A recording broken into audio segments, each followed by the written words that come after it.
sensor yang sebenarnya. Jadi saya lihat cukup bagus sebenarnya. Nanti kan ini jadi rumusan pengkondisian dari sensor humidity sebenarnya ya. Jadi saya lihat cukup bagus sih sebenarnya sih.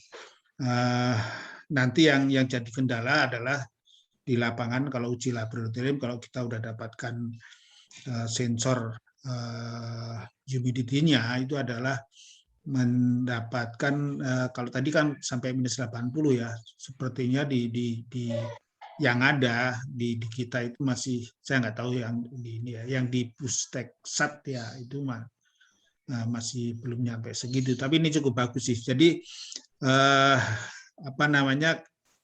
uji komponennya ini kan masih di ring-ring yang standar, yang kondisi atmosfer biasa ya. Jadi nanti bisa jadi begitu masuk kondisi nilai minus itu akan terjadi penyimpangan yang ini. Tapi cukup bagus nih, nanti kita kembangin terus karena ini masih pengujian komponen dummy ya, kira-kira bisa dilakukan terus, Mbak. Dan ini mohon nanti bisa jadi tulisan Mbak Nurul nih, di mana aja nih kira-kira gitu ya Mbak Nurul ya. Ini masukan dari saya itu aja. Itu aja Mbak Nurul. Terima kasih Pak Alvin. Ya. Dari teman-teman mungkin.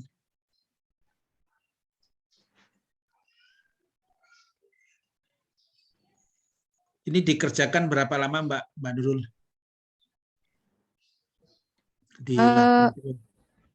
Kemarin 2 hari Pak sama tim Radiosonde Pak.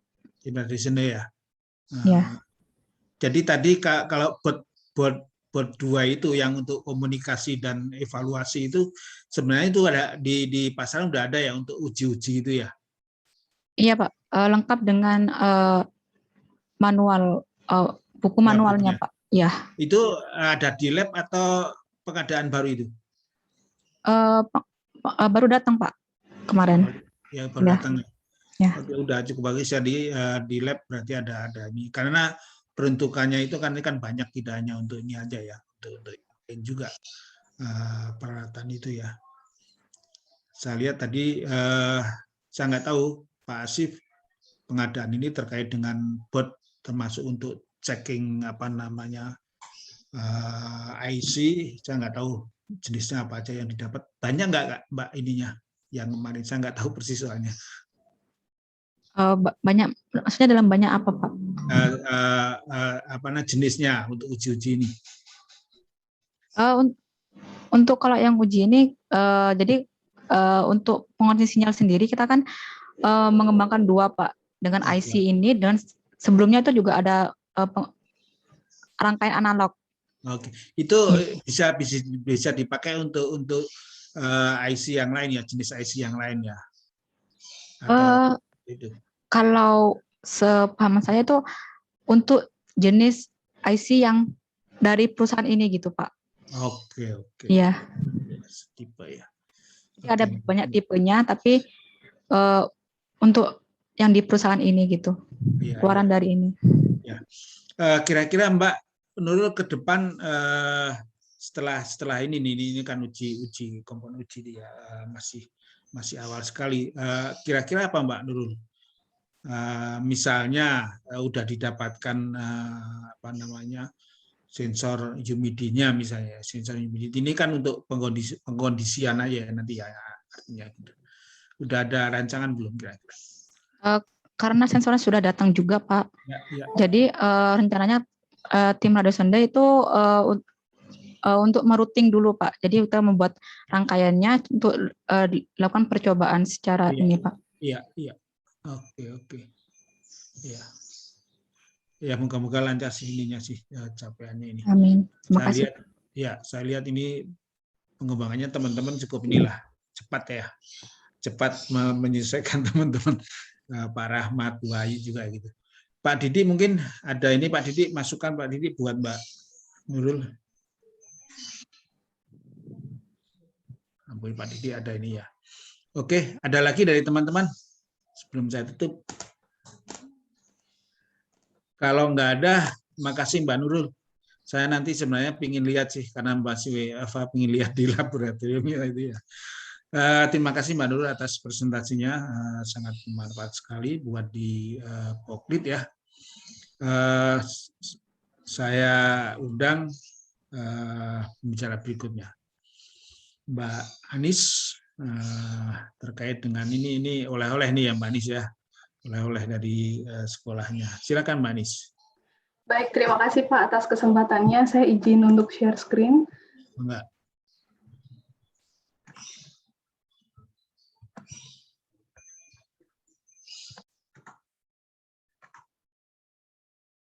Ya, apakah sudah terlihat, Pak?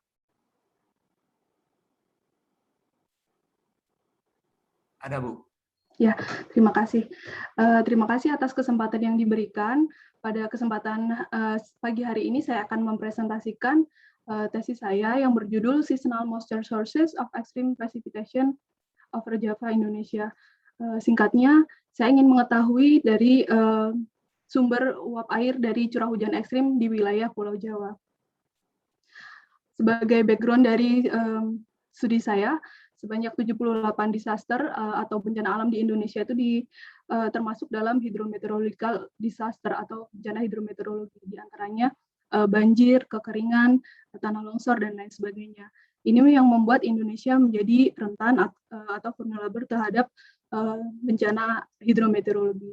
Salah satu pulau yang sangat rentan yaitu Pulau Jawa, di mana yang kita tahu 50% penduduknya pada tahun 2019, 50% penduduk Indonesia di tahun 2019 tinggal di wilayah Jawa ini, dan dari data statistiknya juga sebanyak 33% dari korban bencana alam berasal dari wilayah ini.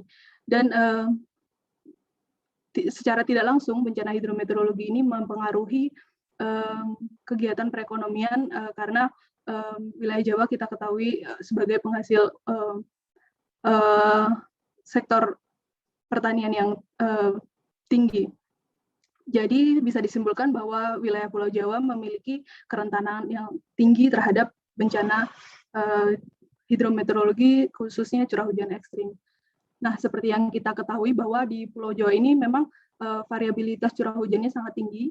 Secara sederhananya, untuk secara temporal bisa kita lihat bahwa dipengaruhi oleh monsun Asia maupun monsun Australia, di mana di gambar sebelah kiri ini kita bisa lihat bahwa adanya karakteristik basah pada bulan-bulan Desember, Januari, Februari, dan karakteristik kering pada bulan Juni, Juli, Agustus.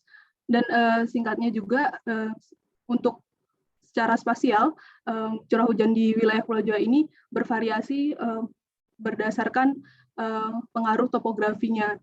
Misalkan di wilayah selatan ini kita ketahui bahwa wilayahnya lebih bergunung-gunung atau mountainous. Jadi untuk karakteristik curah hujannya di wilayah utara lebih kering dibandingkan di wilayah selatan. Nah, ini yang kita tahu ya, bahwa memang curah hujan di Jawa sangat bervariabilitas, sangat bervariasi, sehingga untuk mengetahui curah hujan ekstrim itu sendiri juga sangat challenging.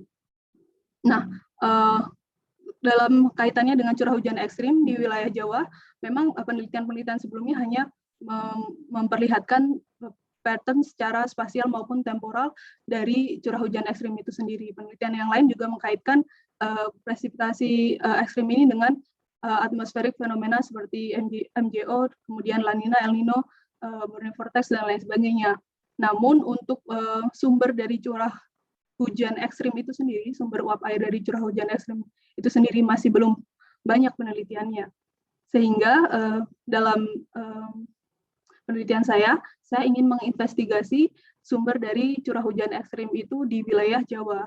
Jadi untuk pertanyaan risetnya, bagaimana variasi secara musiman dari sumber curah hujan ekstrim ini di wilayah Jawa.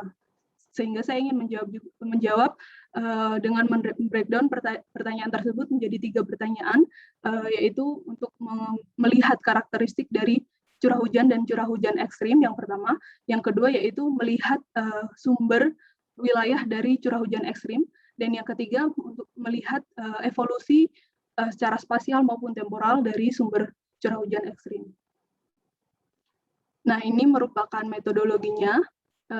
Untuk melihat karakteristik dari presipitasi, saya melihatnya dengan menggunakan data era interim dan GSMAP. Kenapa era interim? Karena ini yang akan digunakan untuk tahap selanjutnya, yaitu tahap tracking sumber uap air dari curah hujan ekstrim.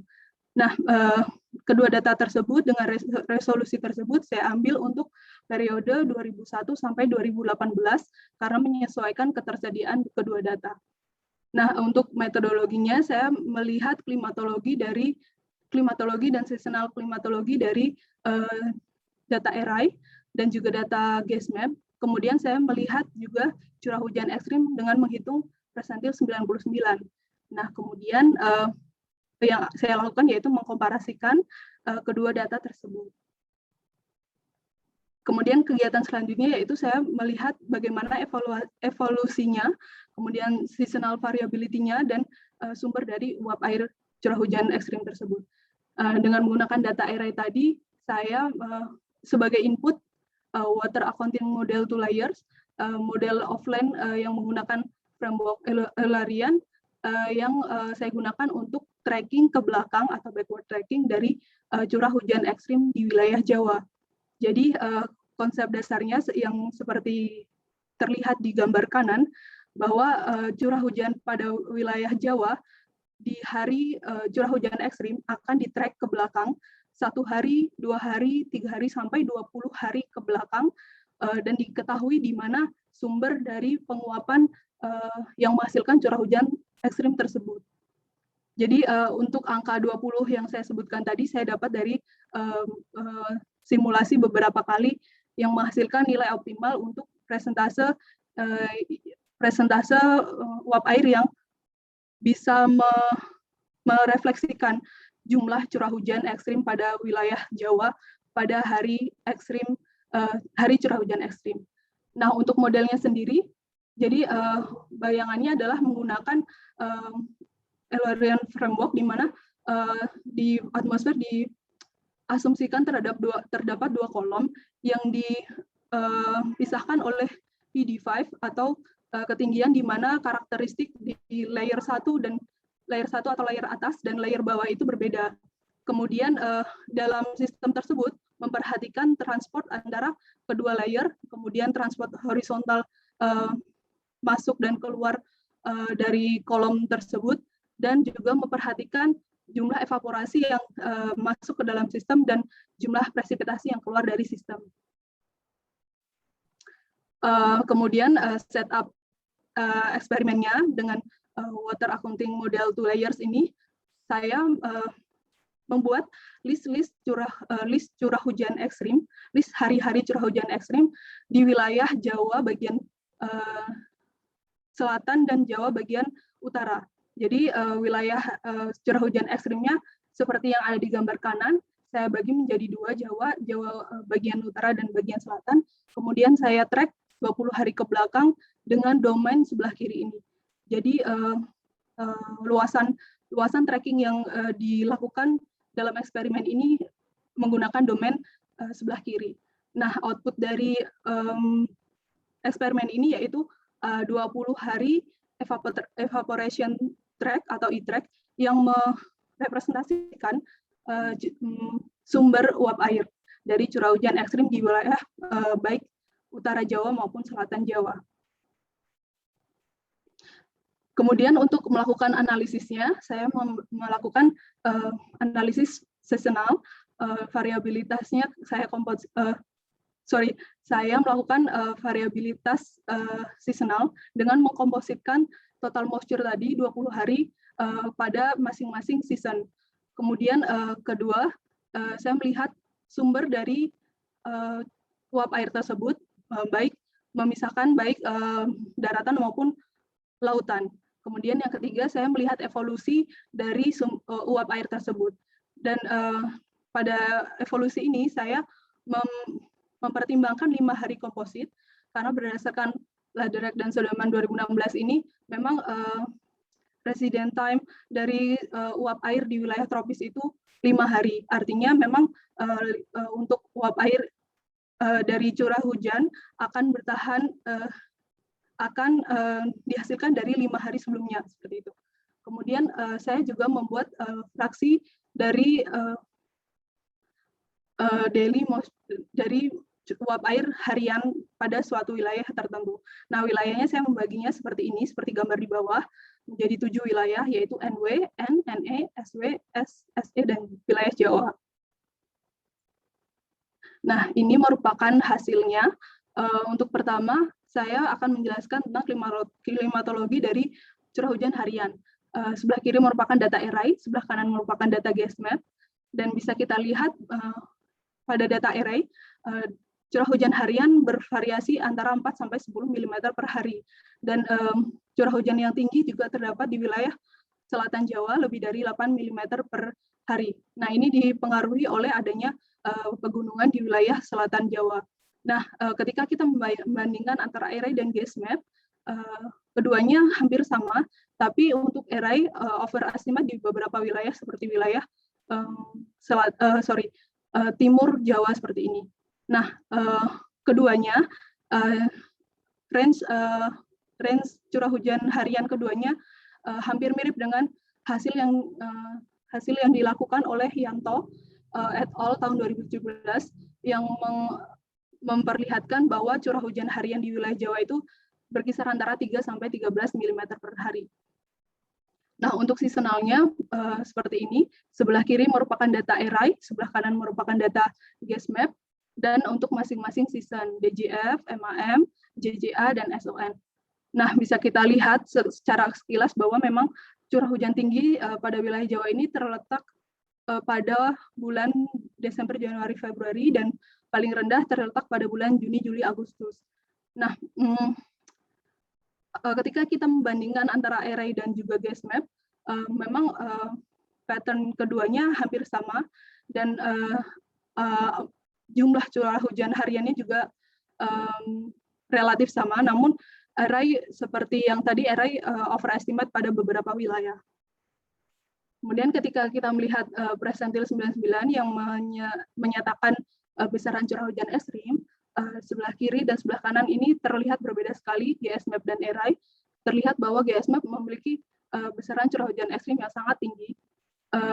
Jika ERAI range-nya adalah sekitar 40–50 mm per hari, maka GESMAP range-nya 40–70 mm per hari.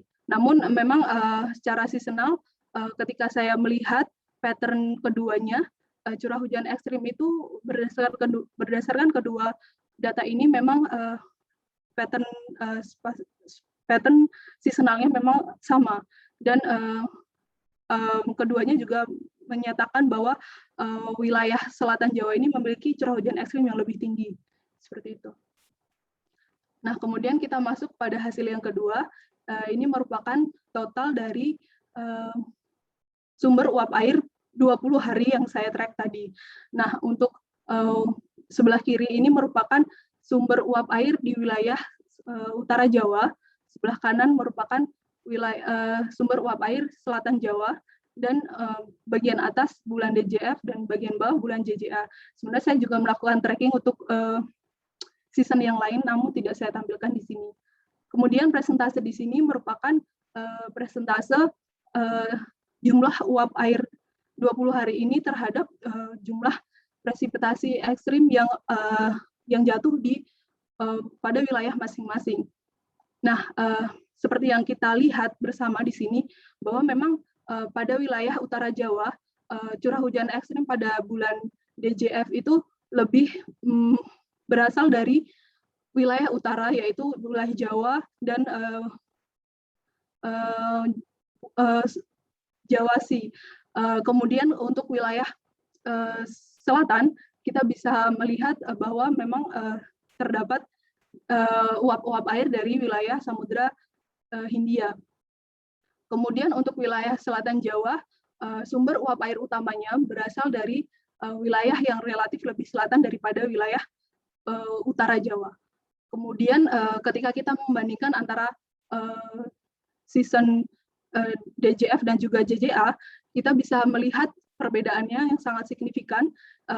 pada bulan JJA sumber uap airnya lebih berasal dari wilayah Jawa dan sekitarnya, dan juga pada wilayah timur di Samudra Pasifik dan di wilayah utara Australia. Nah, hal yang mendasari perbedaan antara musim ini untuk bulan DJF memang berdasarkan beberapa penelitian untuk wilayah utara Jawa, curah hujan ekstrim itu berasal dari wilayah Laut Cina Selatan dan juga wilayah Laut Jawa. Kemudian untuk wilayah dari selatan dijelaskan oleh adanya besaran tropical cyclone yang pada tahun 2019 juga berdasarkan penelitian disebutkan bahwa tropical cyclone di wilayah ini mempengaruhi besaran curah hujan ekstrim yang jatuh pada wilayah Jawa. Kemudian untuk bulan Juni, Juli, Agustus memang seperti yang kita tahu bahwa faktor utama yang menyebabkan mengapa sumber uap air itu berasal dari sini adalah Australian monsoon. Seperti itu. Nah, saya ingin tahu lebih detail bagaimana kontribusi dari lautan dan daratan.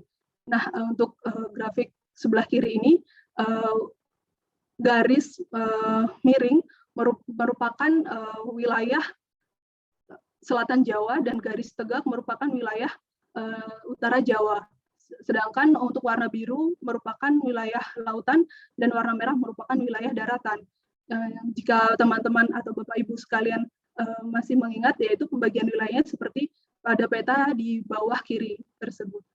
Nah, di sini yang bisa ditekankan yang pertama yaitu memang wilayah ocean itu memiliki kontribusi yang besar dibanding wilayah daratan. Seperti itu. Kemudian untuk wilayah selatan Jawa,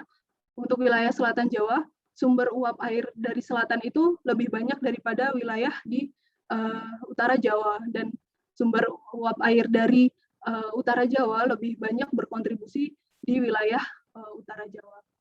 Seperti itu. Kemudian untuk bulan Juni, Juli, Agustus, nah ini yang sangat menarik seperti yang juga tergambar pada gambar sebelumnya, di wilayah Southeast ini merupakan sumber utama dari curah hujan ekstrim baik untuk wilayah utara maupun selatan Jawa. Nah, di sini kita ketahui bahwa kontribusi darat maupun laut itu sangat besar, dan kita seperti yang kita ketahui juga dari peta bahwa wilayah SE ini meliputi wilayah di Australia maupun di wilayah utara Australia dan Samudra Pasifik. Seperti itu. Kemudian untuk evolusi harian dari uap airnya, saya hanya menampilkan untuk wilayah selatan Jawa dengan musim Desember, Januari, Februari. Jadi DOE merupakan hari ekstrim, dan D-1 merupakan hari sebelum hari curah hujan ekstrim, dan seterusnya sampai D-5. Ya, yang kita bisa lihat dan simpulkan dari gambar dan hasil ini merupakan evaporasi itu akan berkumpul di wilayah dekat dengan lokasi terjadinya curah hujan ekstrim mendekati hari curah hujan ekstrim. Namun bisa kita lihat sumber awalnya itu dari mana, yaitu dengan melihat D-5, contohnya di wilayah Southern Java DJF ini malah berasal dari wilayah Hindia dan sekitaran NTT, kemudian melebar dan lebih terkonsentrasi sehingga bisa kita simpulkan di hari kurang dari 1 hari di D-1 itu sumber uap air terkonsentrasi di wilayah selatan Jawa dan di wilayah Jawa, seperti itu. Nah, ketika saya menjumlahkan uap air di hari-hari yang terdapat di gambar ini, itu jumlahnya berkisar antara 40-50% dari total moisture sources dari ekstrim presipitasi yang di-track selama 20 hari. Jadi bisa kita bayangkan dalam waktu 5-6 hari ini memang evaporasi itu yang memang mayoritas evaporasi yang terjadi pada hari-hari ini berkontribusi 50% terhadap curah hujan ekstrim di wilayah yang di-track. Seperti itu. Nah, untuk menyimpulkan presentasi saya, untuk yang pertama saya ingin menjelaskan karakteristik dari curah hujan dan curah hujan ekstrim, bahwa curah hujan harian di wilayah Jawa berkisar antara 4 sampai 10 mm per hari, dan curah hujan ekstrim berkisar antara 30 sampai 50 mm per hari. Dan secara spasial, wilayah yang lebih basah terletak di wilayah selatan Jawa. Secara temporal, musim yang lebih basah adalah musim DJF, dan musim yang lebih kering yaitu musim JJA. Dan variabilitas musiman ini faktor utamanya yaitu karena adanya monsun Asia dan Australia. Nah, untuk data ERAI sendiri yang digunakan sebagai input model itu bisa mengilustrasikan karakteristik curah hujan dan bisa memberikan hasil yang comparable dengan nilai dari curah hujan GSMAP. Walaupun memang ERAI ini sedikit underestimate untuk melihat ekstrim presipitasi. Nah, untuk sumber dari uap air curah hujan ekstrim, kita bisa melihat bahwa antara selatan Jawa dan utara Jawa memiliki sumber yang hampir mirip, tetapi kecenderungan sumbernya itu lebih dekat dengan wilayah di mana curah hujan ekstrim itu jatuh, seperti itu. Kemudian kontribusi dari lautan lebih besar daripada kontribusi daratan. Dan ketika kita lihat bahwa di bulan Desember, Januari, Februari itu memang sumber curah hujan ekstrim itu berasal dari utara maupun selatan, namun pada bulan JJA itu lebih ke selatan dan wilayah timur. Nah, kemudian saya ingin menjelaskan kesimpulan pada evaluasi dari sumber uap air. Kurang lebih 40-50% dari sumber uap air yang di-track ternyata dievaporasikan selama 5 hari sebelum hari dari curah hujan ekstrim tersebut. Dan sehingga monitoring terhadap sumber uap air ini di wilayah Jawa bisa kita mungkin gunakan untuk early warning system dengan mempertimbangkan hasil yang didapatkan tadi. Nah, untuk modelnya sendiri, jadi saya simpulkan bahwa warm to layers ini bisa mengilustrasikan sumber uap air dari ekstrim presipitasi di wilayah Jawa, karena menunjukkan hasil yang linear terhadap hasil yang linear dengan output yang ada di studi-studi sebelumnya. Ya, untuk rekomendasinya, memang yang saya lakukan tadi hanya tracking untuk curah hujan ekstrim. Namun akan lebih baik lagi jika tracking itu dilakukan untuk melihat bagaimana klimatologinya, baik daily maupun seasonal, untuk moisture sources yang jatuh di wilayah utara maupun selatan Jawa. Nah, bisa juga dengan menambahkan variabilitas lain, contohnya MJO ataupun El Nino, untuk melihat bagaimana curah hujan itu, dari mana curah hujan itu datang ketika ada faktor MJO dan El Nino, seperti itu. Kemudian yang ketiga, mungkin bisa menambahkan juga data SST maupun data angin yang bisa lebih menjelaskan tentang mekanisme dan pergerakan dari sumber uap air itu sendiri. Terima kasih Bapak Ibu atas kesempatannya. Mungkin itu saja, mohon maaf atas kesalahan saya, dan terima kasih. Terima kasih Mbak Anis. Saya mengundang teman-teman nih yang di iklim. Ya Pak. Ada ya, Pak. Kak Ibnu, ya. Kak Ibnu, Ya. silakan. Terima kasih. Juga mau tanya Pak Apis. Ya, siap. Terima kasih Bu Anis, presentasinya sangat baik sekali, sangat menarik. Cuman saya karena memang kurang ya mau bertanya kembali lagi, mungkin mengulang tadi itu ya sangat menarik, terutama bagaimana dia men-traced back origin dari si uap airnya. Itu kalau mau ya yang saya tanyakan itu bagaimana, apakah ada paper atau ada yang rujukan merelasikan uapnya airnya ini dengan kondisi awannya gitu, Bu. Kayak gitu. Ya. Terus itu yang pertama. Terus yang kedua itu coba minta lihat slide yang sebelumnya Bu, yang misalkan yang tadi itu yang dari selatan itu ya, dari apa sih ya, yang source ya, dari selatan itu yang dari ini nih. Ini cara bacanya gimana Bu ya? Maaf. Iya. Oh, maaf kalau mungkin saya Iya, kurang paham. Iya Pak. Pak Ibnu, terima kasih atas pertanyaannya. Jadi untuk paper yang mengkorelasikan antara awan dan moisture-nya, jujur saja sampai sekarang ini saya masih belum mencari tahu dan masih belum berpikir untuk ke arah sana. Mungkin seharusnya ada ya Pak ya, tapi mungkin kalaupun belum ada itu bisa menjadi suatu hal yang sangat menarik untuk diteliti. Misalkan ini Mbak, Bu, kalau misalkan yang chance atau yang kita tahu ya, kalau kita amati dari Sadewa itu awan yang dari Lampung itu bergerak ke Jakarta lalu turun hujan di sana kayak gitu ya. Seharusnya uap airnya itu kan harusnya bisa di-trace dari pergerakan awannya juga gitu. Iya Pak. Nah kalau kalau gambar yang ini saya kurang paham ya. Iya Pak. Tadi saya juga terburu-buru menjelaskan. Jadi ini untuk atas dan bawah ini memang untuk perbedaan musimnya, dan yang kiri dan kanan ini untuk perbedaan untuk perbedaan lokasi jatuhnya curah hujan ekstrim.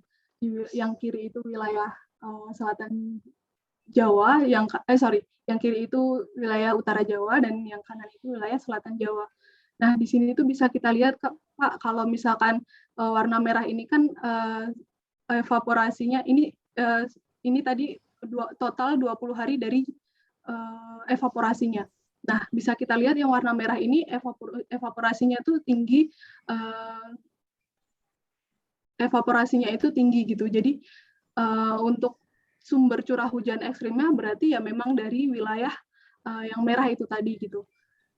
Nah, sepertinya ini kalau untuk barnya saya baru sadar juga kalau salah. Ini seharusnya milimeter untuk 20 hari. Oke. Dan apakah cukup Pak? Sementara ini cukup, nanti kalau ini nanya lagi deh. Iya begitu Pak. Bina, mangga Bina. Makasih Pak. Bu Anis minta tolong diperlihatkan slide kesimpulan ya, kedua sebelum terakhir kalau nggak salah, yang ada 49 sampai 50% itu. Oh ya Pak, ya Bu.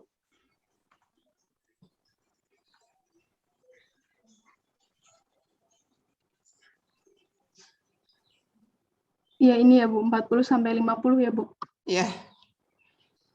Saya mau ngasih komen tentang hal ini. Ya, kalau misalnya nanti mau dikomentari juga silakan ya. Ya. Jadi yang disebutkan di sini kan sekitar 40 sampai 50%. Kok di layar saya kepotong ya? Potong.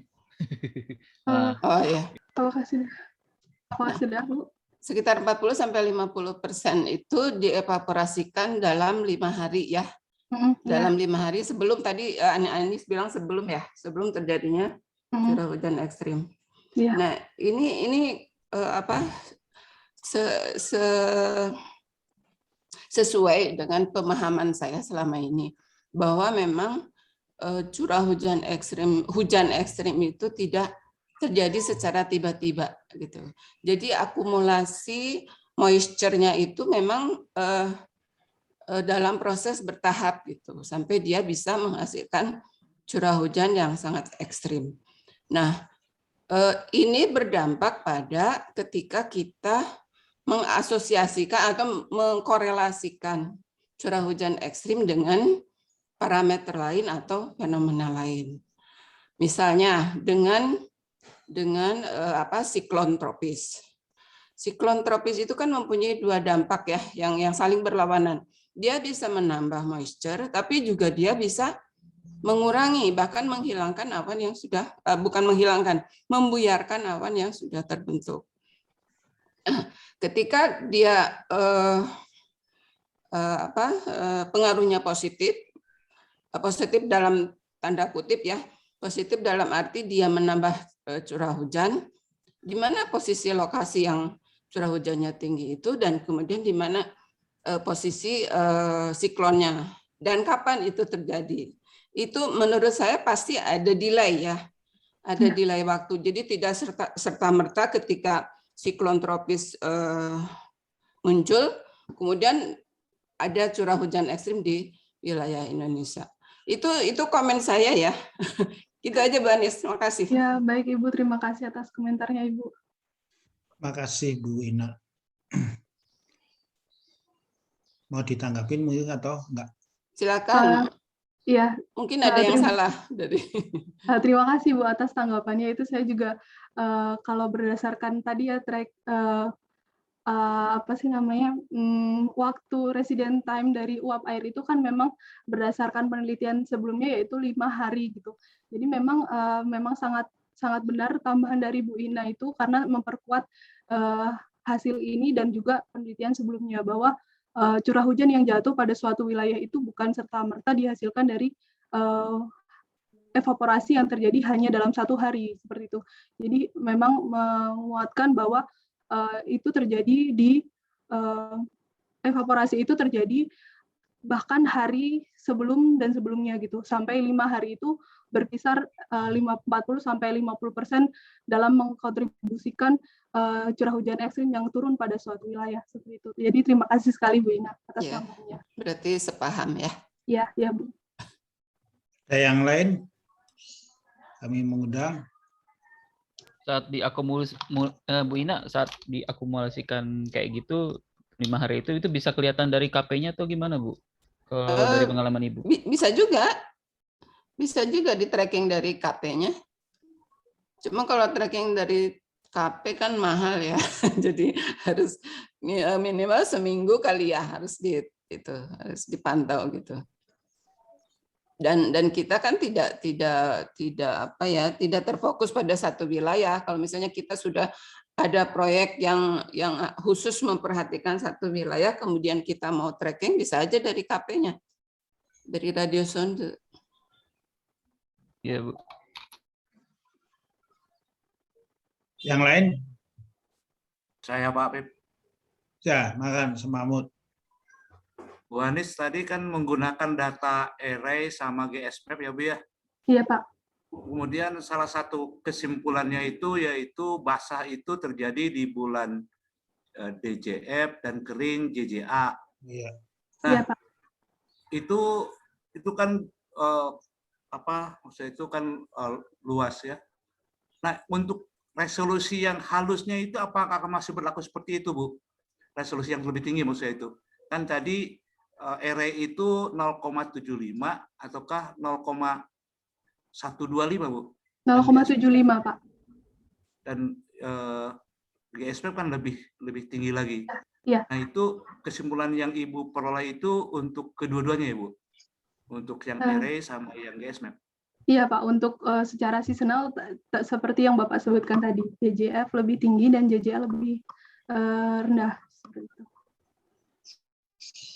Maksudnya itu untuk yang area yang lebih kecil juga itu berlaku demikian ya Bu? Boleh saya lihatkan langsung saja ya Pak ya, seperti ini untuk hasilnya tadi. Jadi memang kenapa saya menggunakan array dan GSMAP itu kan memang array ini menjadi satu input dari model yang saya gunakan. Jadi memang untuk jika mengganti datanya saya harus butuh waktu lebih lama lagi untuk menjalankan model tersebut. Namun memang saya ingin tahu bagaimana array ini untuk memperlihatkan curah hujan di wilayah Jawa, sehingga saya ingin membandingkannya dengan data yang resolusinya lebih tinggi, yaitu dengan GSMAP seperti itu. Nah, hasil secara temporalnya dan spasialnya untuk seasonal seperti ini, Pak. Jadi memang untuk pattern-nya itu memang sedikit sama, tapi memang untuk wilayah-wilayah tertentu seperti wilayah Jawa Timur ini, array lebih overestimate seperti itu, Pak. Baik terlihat ya Pak dari bulan DJF maupun bulan MAM ini seperti itu. Jadi Ibu akan mengambil kesimpulan yang mana Bu? Yang array apakah yang GSMAP?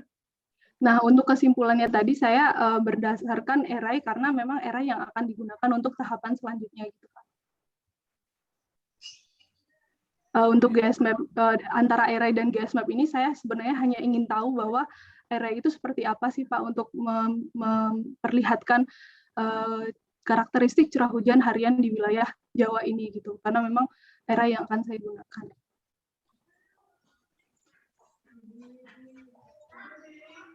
Ya, baik. Makasih, Bu. Iya, terima kasih Pak. Masih ada yang lain? Tapi Pak boleh Edi. saya nambah ini? Iya, kan. Tadi pertanyaan Pak Ibnu ada yang terlewat sedikit aja. Enggak. Ya, tadi kan Pak Ibnu bertanya tentang KP bisa untuk men-track sumber curah hujan ekstrim itu. Kalau misalnya dengan menggunakan pemodelan itu sangat dimungkinkan ya. Jadi bisa ditelusuri dengan KP dari hasil model. Cuma harus masalah resolusi waktu dan resolusi spasial itu yang mungkin perlu diperhatikan lebih mendalam. Itu aja Pak, makasih Pak. Terima kasih. Pak Edi boleh tanya? Nah, silakan Pak Edi. Tadi saya nyari Pak Edi soalnya saya cari namanya nggak muncul. Enggak. Silakan Pak Edi. Makasih Bu Anis. Ibu ya? Oh Ibu. still younger.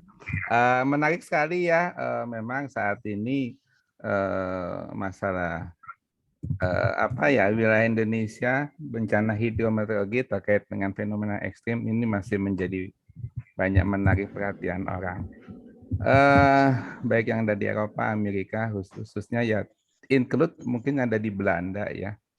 Pembimbingnya ini saya yakin amat sangat interest dengan topik ini karena masih ada penasaran, masih banyak yang belum terjawabkan gitu. Khusus untuk topik yang Bu Ani sampaikan, kata yang tepat adalah bagaimana evolusi moisture flux itu perbedaan signifikannya pada saat DJF dan JJA. Mana bisa ditunjukkan nggak? Kalau DJF polanya seperti ini, kalau JJA polanya seperti ini. Nah, dari gambar ini ya, saya ingin lebih kepada ini 5 harian nggak? Ini untuk total 20 hari Pak. Kalau yang Ya. Data berapa? Perbedaan signifikan ya. Kalau dari sini ya, kalau yang saya amati dari gambar ini kan yang F itu kan berarti 5 hari sebelumnya ya. Iya Pak. 5 hari sebelumnya, terus 4 hari sebelumnya. Jadi kalau saya bisa hitung mundur ya, F, E, D, C, B, A. Iya Pak. Oke. Berarti padahal DJF itu kan sumber utama uap air dari monsun Asia ya. Iya. Chance. Betul, Tapi Pak. di sini kok seakan-akan berasal dari selatan, NTB gitu, NTB gitu. Saya mengira apa nggak kebalik gitu ya. Mestinya kalau yang pola-pola begini mestinya tidak DJF dong, mestinya JJA gitu. Mungkin saya salah persepsi. Gimana tanggapan Bu Anis tentang gambar ini? Ya, terima kasih Pak atas pertanyaannya. Jadi memang itu juga yang membuat saya kaget di awal karena memang dari paper-paper yang saya baca curah hujan ekstrim di wilayah Jawa itu dari atas ya Pak, dari utara gitu, dari Laut Cina Selatan. Bisa karena chance, bisa karena Kutcher, bisa karena Borneo Vortex. Ya, betul, bisa Pak. Karena monsun Asia, masih banyak kan di situ pemainnya. Oke. Betul. Namun untuk hasil ini, jadi saya kompositkan Pak dari seluruh curah hujan ekstrim yang ada di wilayah Pulau Jawa di bagian selatan. Ketika saya melihat pola per curah hujan ekstrim, memang ada beberapa curah hujan ekstrim yang datangnya dari utara. Akan tetapi ketika saya kompositkan hasilnya seperti ini Pak. Jadi memang dari curah hujan ekstrim yang ada di list saya di bulan Desember, Januari, Februari itu memang dominannya itu berasal dari wilayah selatan daripada wilayah utara seperti itu Pak. Iya, karena gambar ini seakan-akan bertentangan dengan teori dasar, konsep dasar pada slide berapa itu, bahwa pada saat JJA itu masanya uap air berasal dari Australia. Makanya sebagian besar orang menduga ini karenanya besiso ya mungkin. Tetapi pada saat DJF itu mungkin karena MGO. Ada di slide yang berikutnya coba yang tentang perbedaan itu. Baik Pak, saya ingin menjelaskan Bagaimana selanjutnya. kesesuaian hasil ini dengan gambar yang Baik. konsep gitu. Makasih. Ya. Sebelumnya Pak, saya ingin menjelaskan memang berdasarkan literatur itu curah hujan ekstrim di wilayah Jawa tidak hanya dari utara Pak, namun juga ada dari selatan. Namun memang secara konsep di bulan Desember, Januari, Februari ini yang dominan adalah monsun Asia. Akan tetapi berdasarkan literatur juga bahwa curah hujan ekstrim contohnya itu siklon tropis Cempaka di tahun 2019 itu kan terletak di wilayah Samudra Hindia ya Pak ya. Jadi memang sumber uap air dari curah hujan ekstrim itu berasal dari wilayah selatan Jawa seperti itu Pak. Namun benar sekali yang seperti Bapak sampaikan tadi untuk dominannya. Ini kan konsep dasarnya gini ya, nih. Konsep dasarnya seperti ini. Ya. Nah, ya. Maksud saya gini, kalau Cempaka Dahlia yang kejadiannya 27-28 November 2017 ya, bukan 2019. Oh iya 17 Pak, sorry Pak. 2017 satu Anies 28 November, saya ingat. Dan itu kan agak beda, itu kan bukan karena monsun, tetapi itu karena adanya adanya tropical depression ya. Jadi mungkin itu special case gitu loh. Jadi kalau dibikin klimatologisnya yang ekstrim-ekstrim jadi hilang nanti. Sama halnya ketika kenapa kok Seroja bisa mencapai bibir pantainya NTB NTT kan gitu ya. Tapi ini jadi menarik untuk dikaji lebih lanjut lagi nih. Oke, misalnya asumsinya dominan dari Asia. Bisa dikalkulasi nggak berapa persen tuh sumbangan dari ketika DJF, berapa persen sumbangan dari utara dan berapa persen sumbangan dari selatan? Perbedaannya seperti apa? Ada angka kuantitatifnya deh. Iya Pak, sebelumnya saya ingin menanggapi Pak. Tadi kan memang saran Bapak akan saya pertimbangkan untuk menghitung tadi Pak. Memang sepertinya perlu untuk menghitung dari utara dan selatan berapa persen ya. Sebenarnya saya udah melihat menghitungnya seperti yang ada di grafik sebelah kiri ini. Tapi untuk menjelaskan kenapa tadi kompositnya itu lebih dominan di wilayah selatan, itu memang karena yang saya track itu curah hujan ekstrim Pak. Padahal kalau untuk konsep dasar ini memang berlaku untuk curah hujan saja gitu. Maksudnya curah hujan tidak hanya curah hujan ekstrim.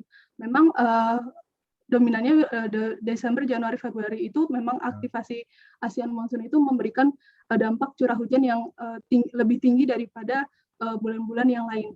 Akan tetapi berdasarkan yang saya track, saya hanya track curah hujan ekstrim. Nah hasil yang didapatkan kompositnya yaitu seperti yang daily tracking tadi seperti itu Pak. Batasan ekstrim yang digunakan berapa? Presentil 99 Pak. Enggak, maksudnya kalau di convert milimeter enggak ya? Maka misalnya kan gini, soalnya gini, kalau Jakarta masih masuk Jawa ya. Kalau yang tahun 2020 awal tahun itu kan di Halim itu terikot 377 mm ya. Sementara batasannya BMKG untuk ekstrim itu di atas sekarang ini 150. Dia menaikkan jadi 125, 150. Nah, di konklusinya Anies itu masih 30-50 per day. Masih jauh ya? Iya, Pak. Maksudnya, Enggak, maksudnya statistik mah yang objektif 3 Pak. kali lipat. Objektif kok pakai statistik itu. Mohon Soalnya izin tiap daerah Pak nggak ada. Prof. Kenapa? Itu satuannya beda Pak Prof. Yang BMKG itu milimeter, kalau yang Bu Anies ini milimeter per day. Rain rate-nya. Enggak, coba di kesimpulannya coba berapa milimeter? Per day ya, per day? Oh iya benar. Itu rain rate itu satuan precipitation dari satelit itu. Enggak, iya. Memang 50 kalau itu masih masih kalau yang BMKG itu milimeter total. Iya. Ini per day tapi kan diakumulasi juga kan Dini? Enggak, bukan itu satuan precipitation dari satelit itu. Enggak ya, maksud saya kok masih jauh banget gitu ya. BMKG kan per day juga Pak Adi. Bukan. Beda, Pak. Itu milimeter, Pak. BMKG itu milimeter. BMKG Banjir milimeter yang bukan? Jakarta nggak masuk sini ya, Nis. Yang 2020 kan nggak masuk, Pak. Bukan. 2021 Ya, juga. extreme precipitation kalau definisinya BMKG ya, kayaknya di atas 125. Milimeter, Prof, bukan milimeter per day. Enggak. Karena BMKG itu berdasarkan penakar range. Enggak, ini kan satelit, per Pak. day loh, Pak. Per day, Pak. Nanti kita lihat, kita cek ya. Saya nanti dicek. Saya juga perlu cek definisi yang benar itu gimana gitu ya. Ya Biasa memang Nggak akan sama, Pak. Nggak akan sama, Bapak ngebandingin gauge sama satelit nggak akan sama. Ini makanya tadi yang saya lihat ini kan iya. definisinya dulu, definisi. Iya, Pak. Makanya si Anies ini Bu Anies ya, kok si Anies. Bu Anies ini introduction itu kriteria ekstrim dengan statistik 99%. Karena memang kalau pakai BMKG itu kan pakai gauge, bukan pakai satelit. Beda 99 sudah cukup, Pak. 99 itu memang sudah ekstrim dianggapnya kan secara statistik tapi ya. ini kan what are the characteristic precipitation, kalau itu di convert, ini kan tertulis seperti ini, extreme precipitation itu tertulis 30 sampai 50 mm per day gitu. Yang orang kan memahami bahwa satu hari terakumulasi, bukannya per hour ya. Karena juga definisi ekstrim per hour juga sekitar 50 kalau nggak salah, jadi bukannya per day. Tapi maksud saya tidak ingin terus nanti bisa di cross check ya, betul atau tidak gitu. Itu atau mungkin maksudnya Pak Prof ini lebih dari 50 itu kategori apa ya? Ini kan 30-50, nah lebih besar dari ada 50 hujan itu sangat lebat, ekstrim itu ekstrim sangat apa enggak? Enggak. Ada lebat itu antara berapa sampai berapa, tapi sangat lebat itu yang ekstrim tuh dikategorikan tuh sangat lebat, Bu. Ya. Itu dulu 125, tapi udah dinaikkan menjadi 150 atau nanti dicek lah ya. Saya nggak mau kita kenapa Di kita atas harus berdebat 150 panjang Pak lebar. biasanya. Iya, nanti bisa Biasanya dicek yang lah. kategori ekstrim itu di atas 150 mm per hari. Jadi Pak Prof, mohon maaf ini satuan rain gauge itu sudah yang dipakai BMKG itu sudah milimeter, bukan rain rate ya. Itu rain accumulation. Kalau ini yang ditunjukkan Bu Anies itu rain rate. Makanya satuannya itu milimeter per satuan waktu gitu. Iya, saya juga paham Pak Adi. Makanya nanti lihat di BMKG bagaimana BMKG mendefinisikan gitu ya. Ya tentu BMKG mendefinisikan dengan 99% karena satu data yang digunakan itu rain accumulation dan satuannya sudah milimeter bukan rain rate gitu. Itu rain accumulation. Kalau yang ini tuh data yang digunakan Bu Anies adalah satuan tentu yang benar tadi Pak Ibnu nggak akan ya berbeda ini maksudnya dari sisi input datanya, frame-nya juga domain datanya nanti juga di cross check ya, berarti BMKG mestinya membuat definisi nggak gini dong ya. Maksud saya mari kita lihat sama-sama, kita open, kita definisi itu. Saya bukan ingin bahwa Bu Anies itu salah ya, tapi penekanannya adalah ya karena gini, Bu Anies ini kan nggak menggunakan data in situ ya Bu ya? Tidak Pak. Oke, jadi yang satu model era gitu, yang satu ke satelit gitu kan.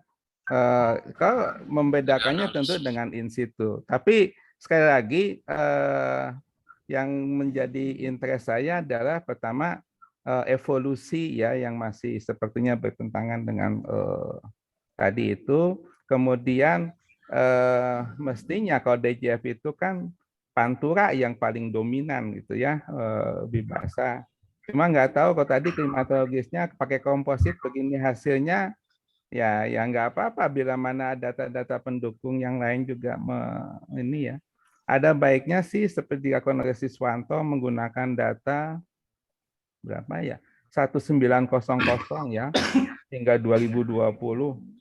Itu juga menjadikan referensi atau nanti kita menggunakan banyak juga sih yang nulis tentang Jawa ekstrim. Cuma tadi ada Hattori itu tentang chance, tapi itu nggak dibahas di chance. Tapi ginilah, apapun ininya, kita ngasih ya aplaus kepada Bu Anis atas kerja jerih payahnya. Mudah-mudahan dari sini masih bisa terus dikembangkan yang lebih ini untuk kawasan-kawasan yang localized. Yang jelas dan pasti adalah karakteristik curah hujan di Pantura itu beda banget yang ada di selatan Jawa. Perbedaan signifikan antara DJF dan JJF itu sangat-sangat nyata bila mana tidak cukup hanya dengan model, tidak cukup dengan data satelit, tapi tentu juga ada mekanisme lain yang perlu dijelaskan.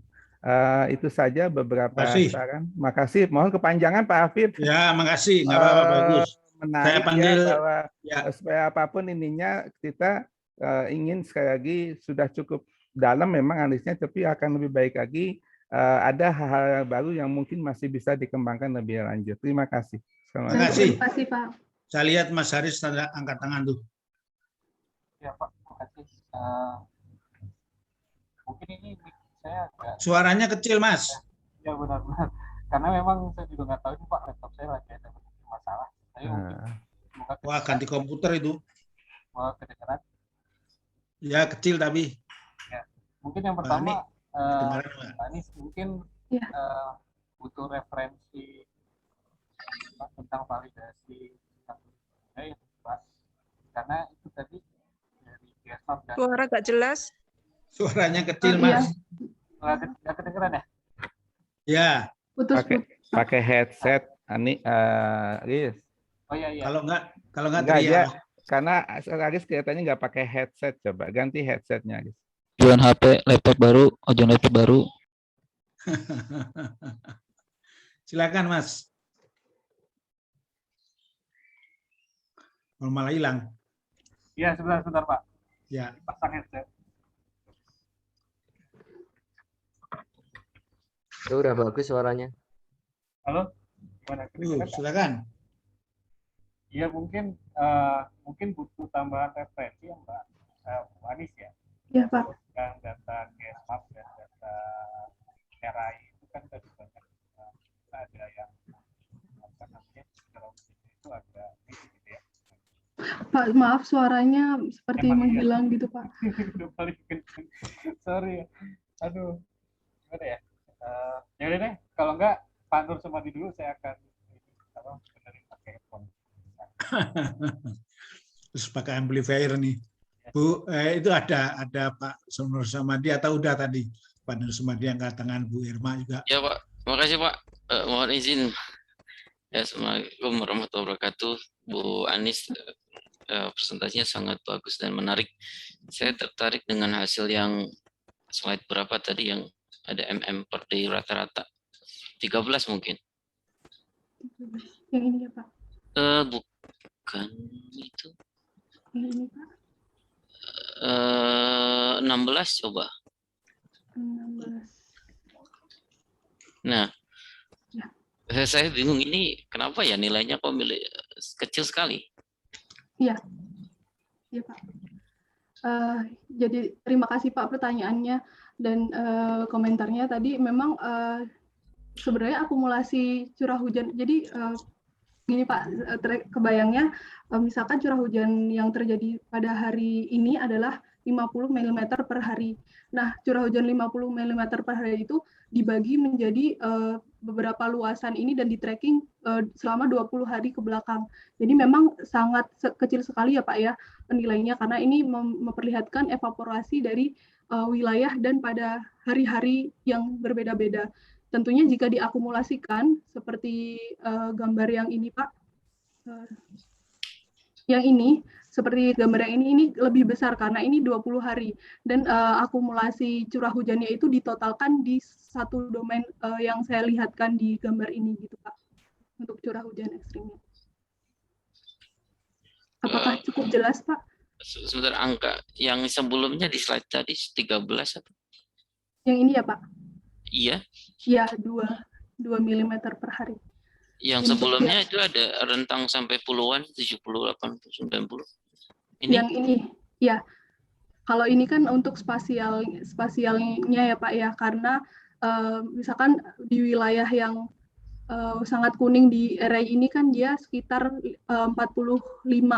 Nah, dari curah hujan 45 mm dalam satu hari itu di track selama 20 hari ke belakang dengan mempertimbangkan satu luasan domain yang saya gunakan yang selebar ini Pak.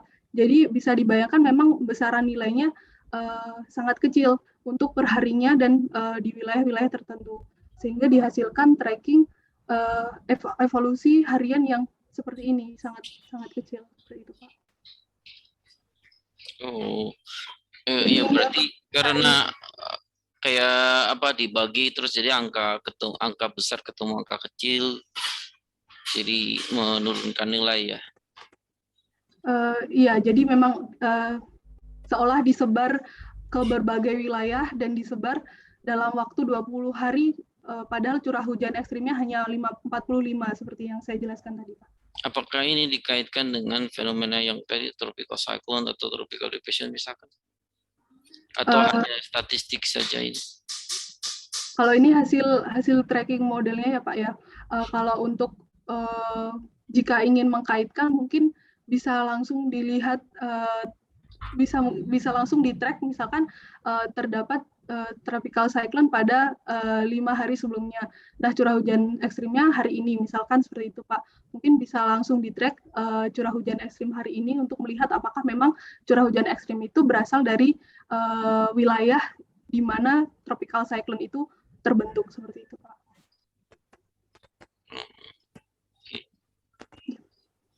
Iya, terima kasih. Terima kasih Pak. Tambahan sedikit komentar saja bahwa tadi ada tanggapan atau komentar curah hujan di Pantura dan pantai selatan itu berbeda. Sebenarnya penelitian ini sudah pernah dilakukan oleh Pak Zamzam Tanuwijaya di tugas akhirnya S1 Meteorologi tahun 90-an mungkin 91. Nah, beliau itu menggunakan prinsipal komponen analisis atau empirical orthogonal function dari stasiun rain gauge di seluruh Pulau Jawa, data selama 30 tahun. Nah, itu ketemu di komponen kedua yang menunjukkan karakteristik di curah hujan wilayah bagian selatan itu memang lebih tinggi dibandingkan dari wilayah bagian utara. Sayang itu memang hanya sebagai tugas akhir dan tidak dipublikasikan. Tapi waktu itu, zaman itu di ITB mendapat makna tugas akhir ya, tugasnya mendapat penghargaan makna cum laude gitu. Ada ininya, termasuk penelitian yang baru. Terima kasih Pak. Oke, makasih. Saya lihat Mas Haris komputernya udah ganti nih, laptop baru. Mas Haris? Iya Pak. Jelas ya. Jelas. Sekarang pakai headphone soalnya. Ya. Iya Bu Anis, selamat bergabung kembali. Jadi kalau menurut saya tuh tadi dilihat dari curah hujan ekstrim perbandingan antara era interim dan GSMAP sendiri pun kayaknya tadi agak beda ya Mbak. Iya, sangat beda Pak. Ya. Ini aja udah agak jauh gitu ya. Dan nanti yang dimodelkan itu justru malah yang era interim kan gitu ya. Iya, ke depannya kan gitu ya. Jadi dia pasti banyak titik-titik curah hujan yang ekstrim lainnya yang di GSMAP ini tuh nggak ketangkep kan gitu ya. Sebetulnya kan gitu ya. Iya.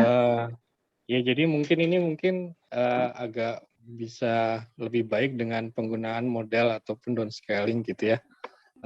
Jadi data era interimnya mungkin di downscaling dulu atau gimana gitu ya. Jadi nanti mungkin lebih kelihatan dan disamakan lagi gitu ya, dan dikorelasi lagi dengan data GSMAP-nya gitu ya. Kalau mamanya hasilnya udah agak bagus, baru mulai ke penghitungan tracking tadi gitu. Ya. Itu yang pertama ya, Bu Anis paling.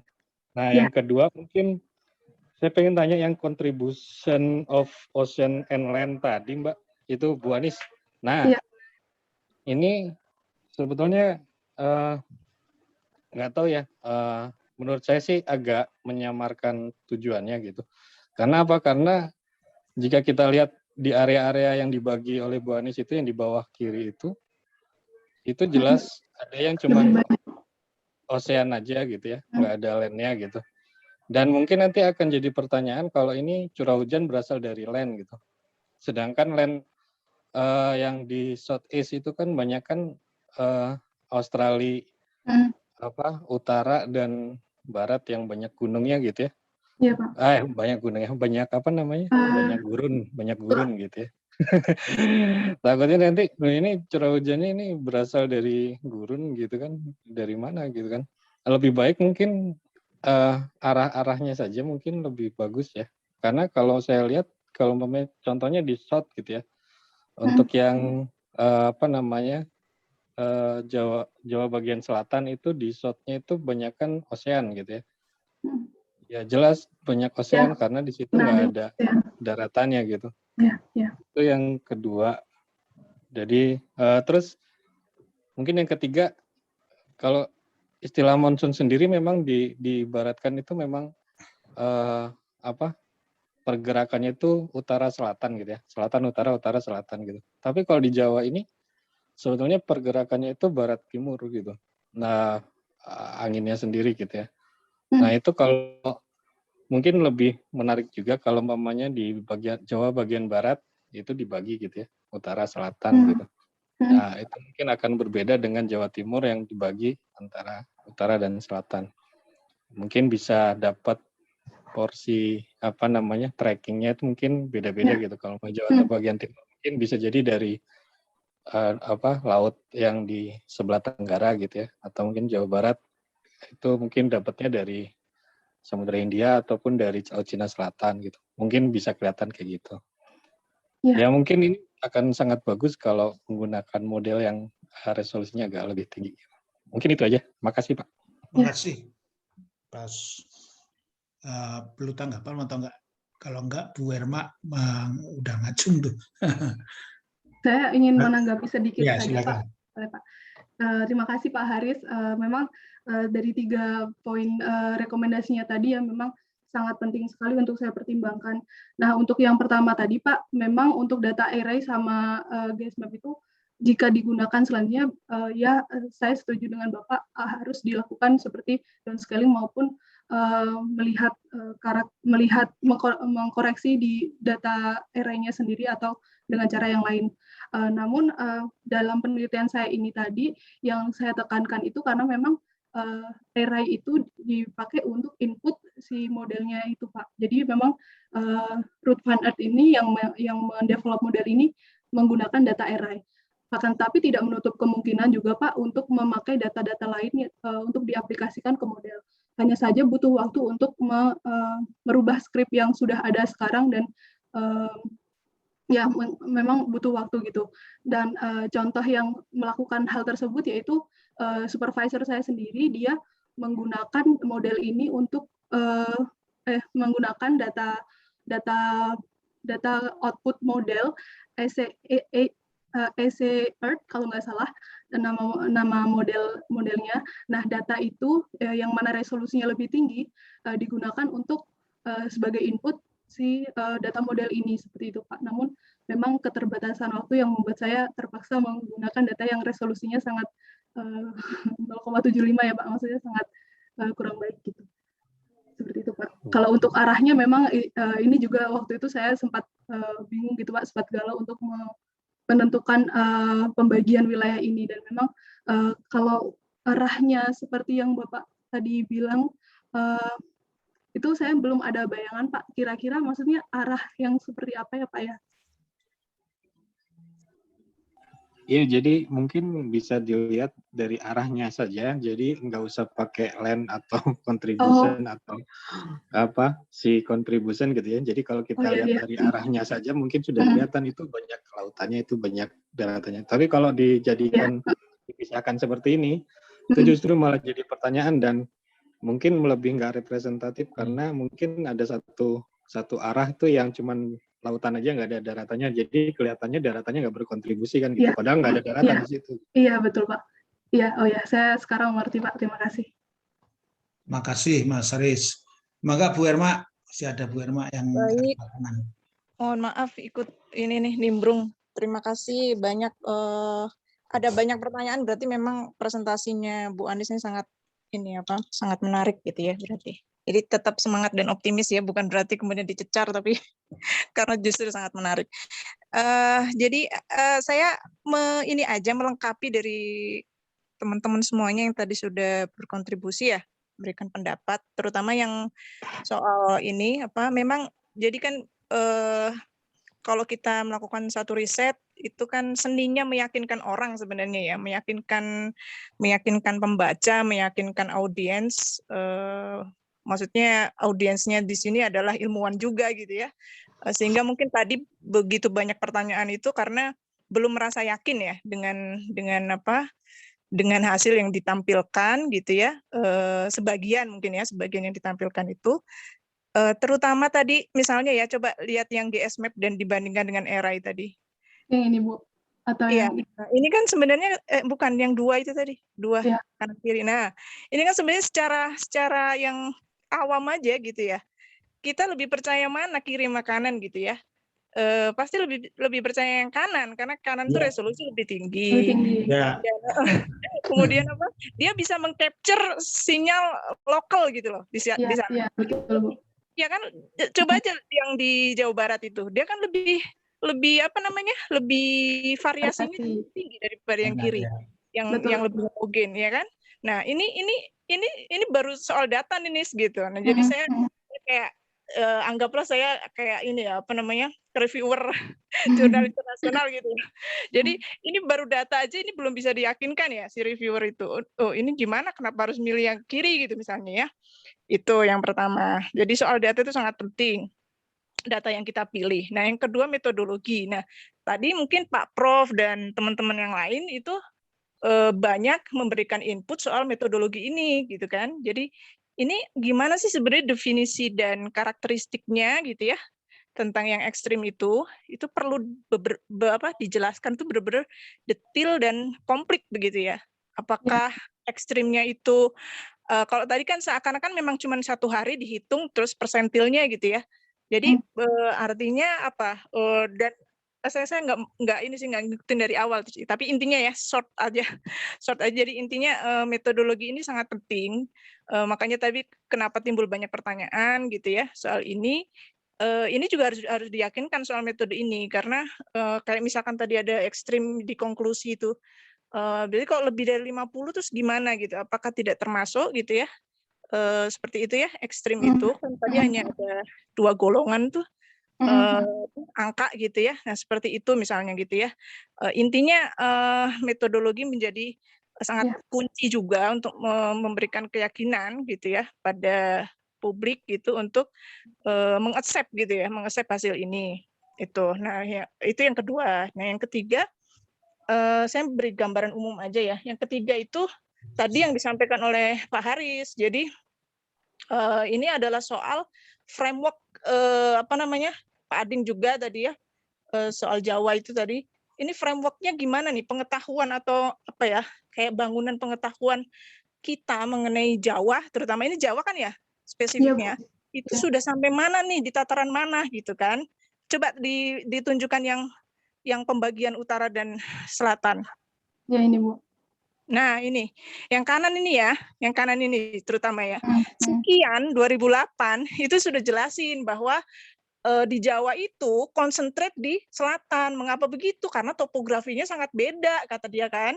Jadi si topografi yang pegunungan di area selatan itulah yang membedakan mengapa ekstrim itu ada di sana gitu. Jadi the most precipitation itu concentrate over high terrain gitu kan kata dia gitu ya. Sekian ini udah tapi pembagiannya nggak kayak gini. Makanya ini yang tadi Pak Haris bilang, wah ini bikin confuse sebenarnya karena kan coba aja dibentangkan gitu ya. Terus diplot dulu nih topografinya kayak apa gitu. Karena kita berbasis pada itu gitu bahwa pegunungannya itu seperti apa. Kalau yang di Jawa Barat itu kan ada pegunungan juga tuh. Nah, ini harusnya kan berarti Jawa dan utaranya dibaginya agak miring kan ya? Enggak.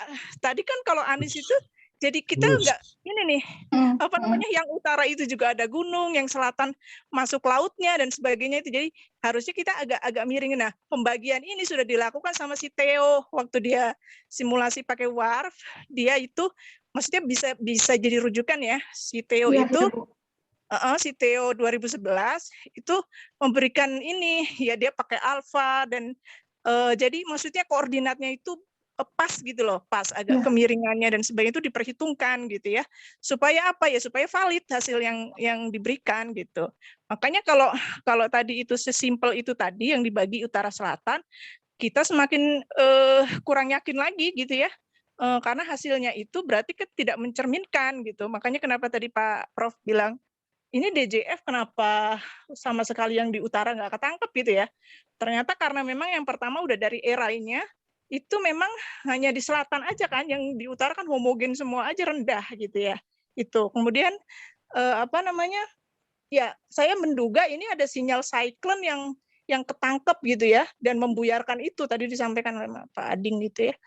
Membuyarkan artinya hasil yang hasil yang ditampilkan itu tidak representatif akhirnya pada fenomena yang normal condition gitu. Artinya tidak ada gangguan skala besar di Samudra Hindia di bagian selatannya gitu. Jadi seakan-akan saya sekilas ngelihat tuh, wah ini lebih menunjukkan bahwa apa namanya, kontribusi dari siklon gitu kan.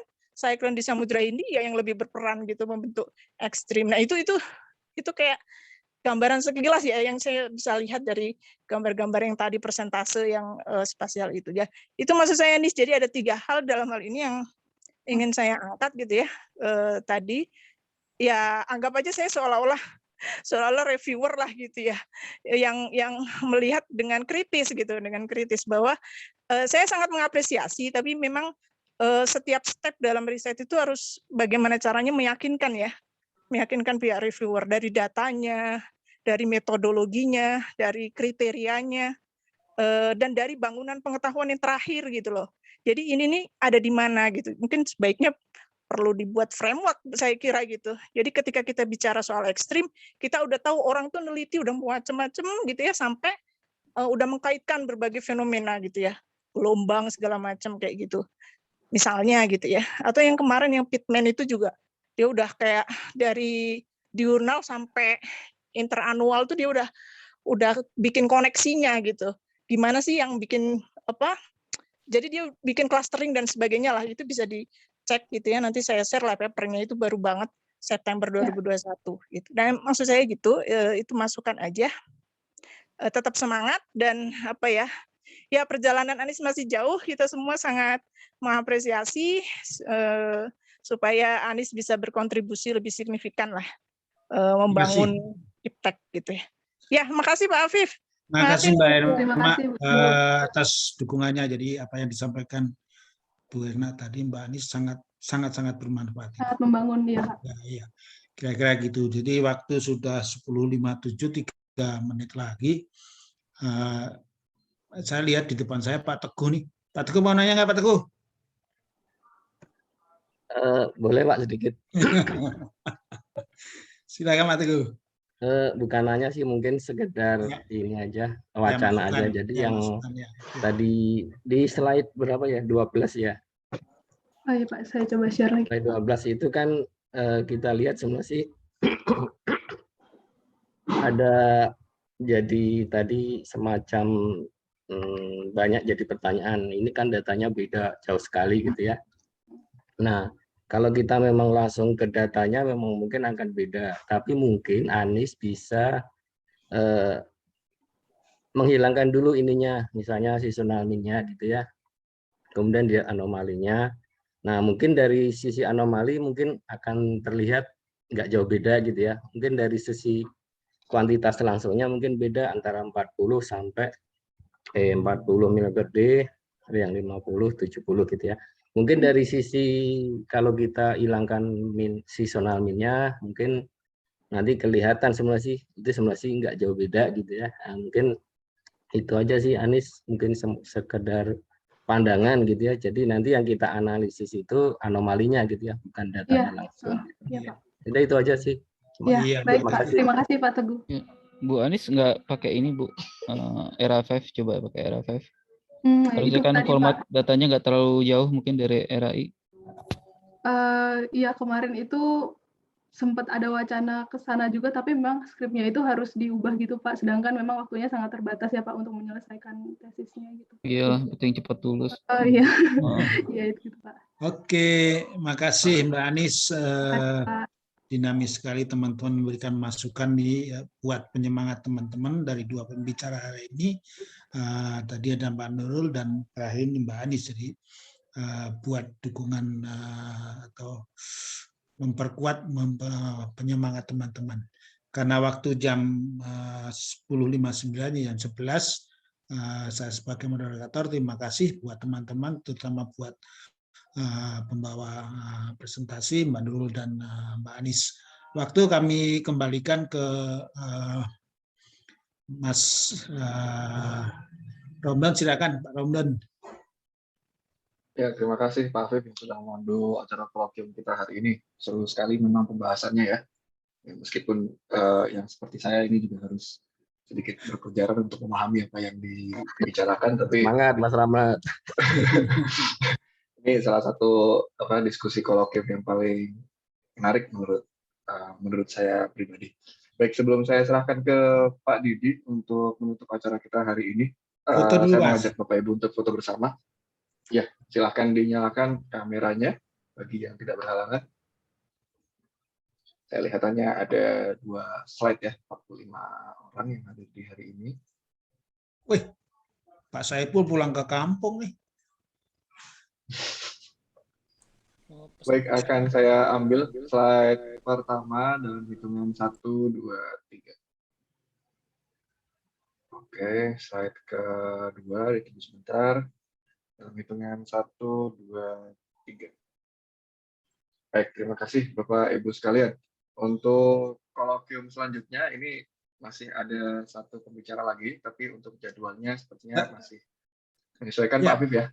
Ya, kita tawarkan mungkin ada volunteer teman-teman senior yang mau presentasi, nanti kita gabungkan. Saya berharap teman-teman ada, silahkan nanti hubungin Pak Rahmat. Jadi kita masih punya 1 pembicara sebenarnya. Kami sebenarnya berharap ingin mendatangkan dari luar, nanti kami diskusi dengan teman-teman pembicara dari luar untuk memberikan masukan ke kita. Itu aja Pak Rahmat. Ya, terima kasih Pak. Baik, untuk menutup acara kita hari ini, langsung saya undang Pak Didi, Pak. Masih bergabung dengan kita. Masih, Pak Didi, masih itu. Cuman rapatkannya ya. Kalau nggak ada, diwakilin ya. Pak Midi. Baik, silakan Pak Afif sudah menunjuk Pak Midi. Silakan Pak Midi. Karena Pak Didi kayaknya sibuk rapat ini. Loh, saya gitu, Pak Didi. Pak Didinya sibuk kayaknya. Di sebelah sama saya, namun ya oke lah kalau Pak Didi mungkin masih konsentrasi di sebelah. Saya juga konsentrasi di sebelah tadi. Ya terima kasih Pak Afif, Pak Rahmat. Terima kasih hari ini kita sudah mendengarkan tadi ya ada 2 narasumber ya kalau nggak salah ya Pak ya, dari Bu Nurul sama Bu Anis gitu ya, yang ilmunya ya sangat menarik sekali ke kita gitu ya, sangat nyambung sekali memang di PRTA ya, Pusat Riset dan Teknologi Atmosfer. Jadi semoga kedepannya juga bisa dikembangkan lagi gitu ya ilmunya, mudah-mudahan ya yang seperti Bu Anis ya mungkin hasil dari ini ya dari S2-nya ya mungkin bisa, kalau belum jadi paper mungkin bisa dikembangkan jadi paper ya, betul-betul bisa jadi jurnal internasional gitu ya, untuk mendukung HKM-nya juga ya, untuk mendukung IKU di PRT juga. Saya kira itu ya ke depan, mudah-mudahan kegiatan kolokium makin lancar gitu ya ke depannya. Ya masih ada ya katanya Pak Rahmat tadi, masih ada 1. Saya kira itu saja, terima kasih. Saya mewakili Pak Didi ya sebagai PLT KPRTA. Saya tutup acara hari ini gitu ya kolokium. Terima kasih. Assalamualaikum warahmatullahi wabarakatuh. Waalaikumsalam warahmatullahi wabarakatuh. Terima kasih teman-teman semua. Terima kasih Pak Afif dan Bapak Ibu sekalian. Jangan lupa isi absen yang linknya ada di kolom chat. Share lagi. Baik. Izin, live. Ya Pak Afif, terima kasih Pak. Assalamualaikum. Assalamualaikum.